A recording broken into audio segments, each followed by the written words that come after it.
Laban na, panibagong araw, panibagong tuklas. Mga Lods, kumapit kayo dahil meron kaming panibagong discovery dito sa ating lalawigan na siyang tatapat sa sikat na Diwata Pares Overload ng Metro Manila. Laban na!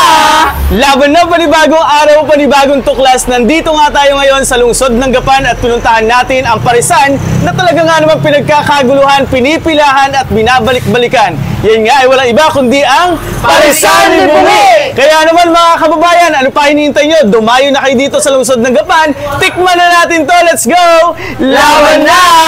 Yun. Tara na, sugod na dito sa Parisan ni Bungi. Ito nga yung Parisan dito sa lungsod ng Gapan na 24 oras bukas para makapaglaan sa inyo ng masarap na pares. Tingnan mo naman mga kababayan kung gaano katakam-takam ang pares nila dito. 60 pesos lang ay matitikman mo na ang kanilang masarap na pares. Bukod dyan ay marami kayong mga pwedeng idagdag. Dagdag lang kayo ng 30 pesos para sa isaw. O kaya naman ng puso, ng balat, ng tuwalya, ng tumbong o utak. Sinisigurado ng Parisan ni Bungi na laging bago at malinis ang kanilang mga inihahain. Kaya nga talaga nga namang ito ay pinipilahan at binabalikan dito sa lungsod ng Gapan. Kung kinulang nga ang inyong rice, 15 pesos ang extra rice. Ang bago nga nila ngayon na tumatapat sa Diwata Pares Overload ay ang 110 pesos lang. Meron ng pares, may kasama pang crispy bagnet, only rice na at may kasama pang soft drinks. Woo! Talaga nga namang sulit na sulit dito sa Parisan ni Bungi. Kaya hindi na nakakapagtaka kung bakit ito pinipilahan dito sa Gapan. Huwag kayong malilito dahil dito lang yan sa Barangay Santo Niño. At dahil masyado nga kami nasabik sa ganito kasarap na pares, eto si Gabi sinimulan na ang pagtikim. Grabe, talaga nga namang sabaw pa lang daw, palaban na. At ako na nga ang sumunod na tumikim. Ang tuwalya ang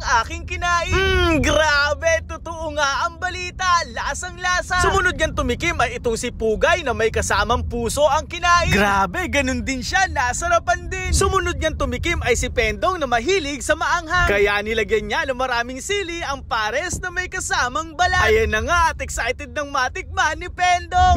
Grabe, solid. Talaga nga namang mabubusog ka dito. Ang sumunod yan tumikim ay si Mojako na mahilig din sa maanghang. Pares na may kasamang isaw ang sinabakan ni Mojako. Sabi nga niya ay isa daw ito sa pinakamasarap na pares na kanyang natikman sa kanyang buong buhay.